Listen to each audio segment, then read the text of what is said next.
Dengue फैला हुआ है और डेंगू का जो प्रेजेंटेशन है इस बार वो भी काफ़ी अलग तरह का है। मेरे पास ये फीमेल आई थी जो कि 30 साल की थी और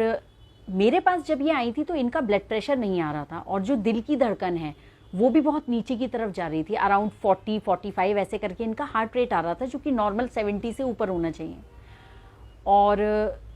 काफ़ी ख़राब स्थिति में थी, काफ़ी घबराहट बनी हुई थी, एक बहुत सिक लुक था फेस पर, प्लस जो इनके लिवर एंजाइम्स वगैरह थे वो भी काफ़ी बढ़े हुए थे। तो एक तरह से पेशेंट जो है वो मल्टी ऑर्गन फेलियर में हमारे पास आई थी और ये जिस कंडीशन के साथ आई थी उस कंडीशन को हम डेंगू शॉक सिंड्रोम कहते हैं। इस केस में ऐसा नहीं है कि हेमरेज होता है या कहीं से कोई ब्लीडिंग हो रही है, लेकिन वायरस जो जब आपकी बॉडी को अफेक्ट करता है तो कई तरह के ऐसे चेंजेस करता है हमारे ब्लड वेसल्स में और एक तरह का इन्फ्लेमेटरी प्रोसेस स्टार्ट कर देता है और उसकी वजह से, इस प्रोसेस की वजह से पूरी बॉडी पे और हार्ट पर इस पर असर आता है और इसकी वजह से ये जो शॉक होता है ये डेवलप होता है। तो हम आजकल देख रहे हैं कि नॉर्मल जो फीवर है या फिर वायरल फीवर है वो भी सब एक जैसी सिम्टम, तो कैसे पता लगा है कि मतलब डेंगू का कोई ये आगे जाके हो सकता है, कन्वर्ट हो सकता है? कई सारे ऐसे फीवर्स होते हैं, सिर्फ वायरल ही नहीं, वायरल भी होते हैं, बैक्टीरियल भी होते हैं, पैरासिटिक फीवर्स भी होते हैं। ये हमेशा रहते हैं और कई बारी इनका डायग्नोसिस भी मुश्किल होता है, हालांकि क्योंकि इसमें एक बहुत निगेटिव फैक्टर रहता है। देखिए कि जो पब्लिक है, जैसे अगर पहले दिन फीवर आता है तो यूजुअली लोग क्या करते हैं, पैरासीटामोल ले लेते हैं क्योंकि ओवर द काउंटर आराम से अवेलेबल है और उससे उनका फीवर सबसाइड हो जाता है। बट होता क्या है, वायरस का एक जो इन्फेक्शन है और एक जो इन्फ्लेमेटरी प्रोसेस है वो अंदर ही अंदर चीज़ों को डैमेज करता रहता है। तो फाइनली मेरे पास जो भी डेंगू के केसेस लास्ट मंथ आए हैं वो बेसिकली इसी प्रॉब्लम के साथ आए हैं कि उनको फीवर हुए 8-9-10 दिन हुए थे और उन्होंने अपना पैरासीटामोल लिया, उससे फीवर सबसाइड हो गया। बट फाइनली जब मेरे पास आए तो मल्टी ऑर्गन फेलियर में आए थे। तो ये एक यूजुअल ट्रेंड है। देखिए बहुत ज़रूरी है आम जनता के लिए ये जानना कि अगर आपको फीवर आ रहा है, खासकर इस सीज़न में आपको फीवर आ रहा है जब एक सीज़न का चेंज ओवर है, या फिर और थोड़ा सा अगर हम पीछे जाएं, अगर हम अगस्त और सितंबर की भी बात करें जब मच्छर ज़्यादा ब्रीड करते हैं, तो उस केस में देखिए अगर 1 या 2 दिन में आपको ऐसा लग रहा है कि नहीं ठीक हो रहा है फीवर, तो बेटर ये है कि अपनी जांच आपको करानी चाहिए। बहुत ज़रूरी है कि टाइप ऑफ बैक्टीरिया या टाइप ऑफ वायरस हमें पता होना चाहिए, बिकॉज हर चीज़ का जो ट्रीटमेंट है वो बहुत डिफरेंट होता है। और डेंगू में देखिए स्पेशली ये देखने के लिए आया है कि लोग इसको निग्लेक्ट कर रहे हैं और फाइनली क्योंकि वायरस तो अंदर ही अंदर इन्फेक्शन को फ्लरिश करवा रहा है, तो फाइनली जब वो हमारे पास आ रहे हैं तो खराब होकर आ रहे हैं और वक्त लग रहा है उन्हें, 7 से 8 दिन का वक्त लग रहा है पूरी तरह से ठीक होने में। मैं आपने बिल्कुल सही कहा। दूसरा हम देखते हैं कि जब भी ये मेडिकल साइंस इतना आगे निकल गई है उसके बाद जो डेंगू जब होता है तो आयुर्वेदिक दवाइयाँ फिर और पैथी पे जाते हैं कि बकरी का दूध पिला देंगे, गिलोय के वो पत्ते खिला देंगे, ये इन सब चीज़ों का बहुत प्रयोग करते हैं। जो देखिए एक बात जनता के लिए समझना भी बहुत ज़रूरी है कि जो वायरल इन्फेक्शंस होते हैं एज सच उनके अगेंस्ट कोई दवाई नहीं होती है जिसको हम यूजुअली पेशेंट्स में देते हैं। तो बहुत ही स्पेसिफिक वायरल इन्फेक्शंस हैं जिनके लिए एंटीवायरल्स अवेलेबल हैं। तो कोई भी आपकी दवाई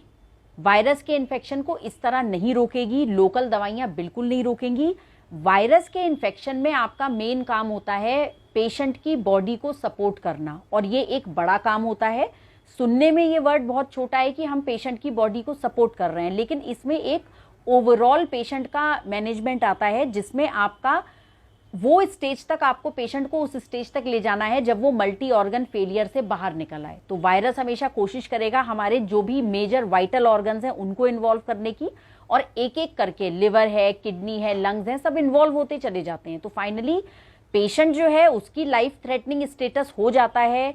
और बीमारी गंभीर हो जाती है। तो इस वक्त आपका दवाइयाँ या लोकल दवाइयाँ काम नहीं करती हैं। जो काम करता है वो होता है क्रिटिकल केयर का पूरा ट्रीटमेंट प्रोटोकॉल, जिसमें हर चीज़ आती है, जिसमें ये आता है कि ऑर्गन्स कितने डैमेज हुए हैं और फर्दर उन्हें डैमेज करने से किस तरह रोका जा सकता है। तो ये एक